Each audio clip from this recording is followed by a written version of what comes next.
So what really happened in the 1981 slasher movie My Bloody Valentine? Well, in today's video, I will break that all down. We'll talk about the story, we'll talk about the different versions of the movie, which mainly affect the gore, and yeah, I'll talk about the big reveal at the end. So, let's do it.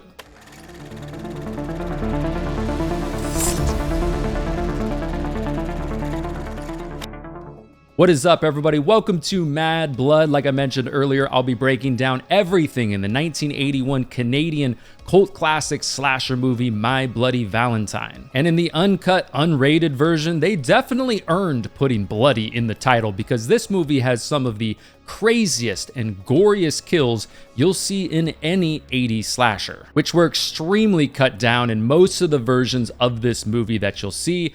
But in 2009, we did get a lot of that gore put back into the movie, which we'll talk about more in just a minute. By the way, yes, this video will have spoilers in it. And also, if you're new around here, I talk about horror movies every week on the channel. So definitely consider subscribing if you're a horror fan. All right, grab those roses, rubbers, and chocolate, and let's break down what really happened in My Bloody Valentine. Sarah, be my bloody Valentine. So for those of you who have never seen the original My Bloody Valentine, the story is about a small Canadian mining town called Valentine Bluffs, which is restarting an old tradition they haven't had in about 20 years. The Valentine's Day Dance, which back then was the biggest event the town had all year, and they had going for over 100 years before they had to stop. The reason it's been on hold for 20 years is because 20 years ago, 2 supervisors of the mine left 5 miners down in the mine earlier than they should have to go to the dance. Which doesn't seem too bad, but slight problem because they forgot to check the methane gas levels before they left. So if you're familiar with the mining industry, which I'm not, but I do know that gas can explode, which is exactly what happened. The explosion trapped those 5 miners down there, all while the town was partying at the Valentine's Day dance. Which, by the way, sounds like one of the worst things I could possibly imagine. I would probably rather be thrown out in the middle of the ocean surrounded by great white sharks than be buried alive in a mine shaft. But anyways, the town then searched through the mine day and night for 6 weeks, hoping they could save them, and one lucky fella, Harry Warden, actually did survive. But Matt, you said 6 weeks. There's no food down there. Well, when 4 people are down there with you, yeah, technically there is. When they eventually found Harry Warden, yeah, he kind of looked exactly what you'd expect for somebody put in that type of situation. I was the one who found.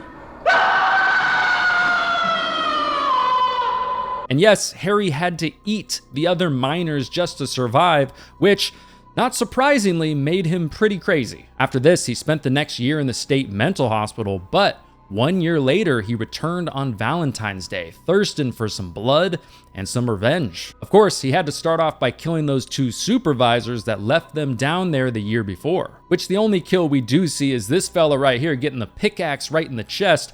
But what we do know is that he cut out both of their hearts and stuffed them in one of those heart-shaped chocolate boxes, and then sent that juicy little box off to the Valentine's Day dance with a note inside warning everyone that they better not have a Valentine's dance ever again. Obviously, the town thinks that enough time has passed, but has it? That's probably gonna stir some things up. And that's where we follow this group of young blue-collar mine workers who really just want to work hard during the day and party at night, which I'll be honest, the cast is surprisingly good in this movie. I think not only just following this group of working class people, just getting through the days is a great mix with this type of a movie, but I really do think that they casted this movie pretty well. I think this movie is full of just a great blend of different personalities that personally keep me engaged throughout most of the movie in between the great kills. And yes, we'll talk a little bit more about the kills in just a second. But another big part of the story is we're caught in a love triangle between the mayor's son, TJ Hanniger, played by Paul Kelman, Sarah Mercer, played by Laura Hallier, and Axel Palmer, played by Neil Affleck. Kind of funny that Neil actually went on to direct some episodes of not only The Simpsons, but also Family Guy. Essentially what happened is TJ's risk to leave Valentine's Bluff completely failed, and now he's back to the familiarity of the mines, but unfortunately while he was gone, his girlfriend cozy it up to Axel. But anyways, I think in this movie they spent a good enough time on this love triangle just to add some more depth to the story, but not too much time where it oversteps what we're really here for, which is an 80s slasher movie with a Valentine's theme to it. So of course, now along the way, the miner starts targeting some new victims. And if you've only ever seen the original theatrical cut of this movie, which I think most streaming services show, let's just say you are definitely missing out. The MPAA cut footage from basically every kill in this movie. About 9 minutes of gore was cut from this movie in the original theatrical release. Director George Mihalka thinks a big part of the reason why the MPAA came down so hard on this movie in particular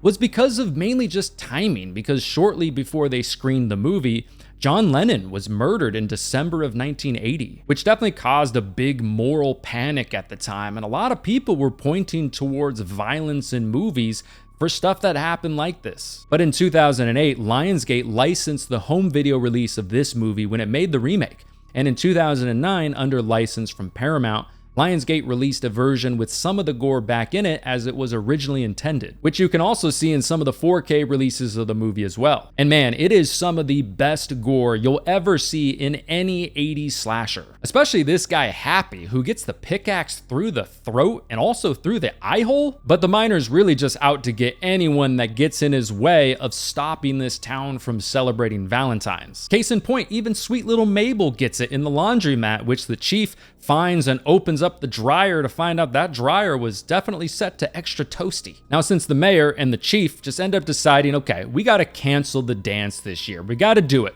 The youngsters are like, all right, well, we're still gonna party, so let's go over to the mine and party, which has got to be one of my favorite settings for any slasher movie ending. It's claustrophobic, it's isolated, it's dirty, it's basically full of a ton of stuff also that could kill you. By the way, 1981, kind of a big year for mine shafts and horror. We had this movie, of course, and then also the ending of The Burning. Also, kind of a funny story, director George Mihalka said when he saw the Sydney mines in Nova Scotia, where they filmed the mine scenes, he loved it because it looked so rusty and gritty. But then when the locals found out they were going to be filming the movie there, they were like, you know what, we're going to clean this up. So they spent tens of thousands of dollars to clean up the mines, which got rid of that gritty look that the director really loved, which obviously wasn't good because then the production had to spend a decent chunk of money, something like $75,000 to get it to look back the way they wanted it to look. So amongst the drinking and the partying at the mine, two of the miners decide, you know what? It would be kind of fun if we took a couple chicks down to the mine. And then once the rest of the group find Dave's body, which was boiled in hot dog water,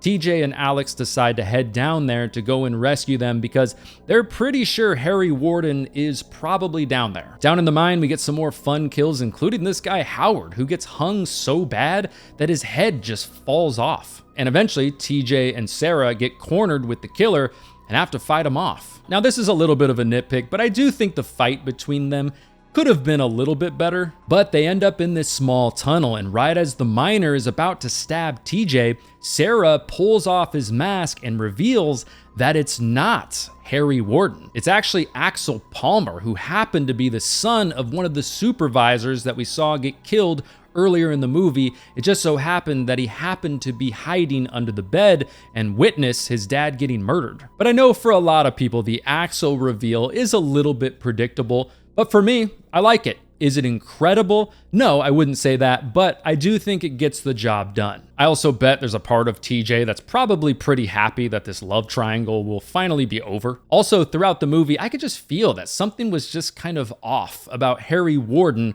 being the killer. I don't know.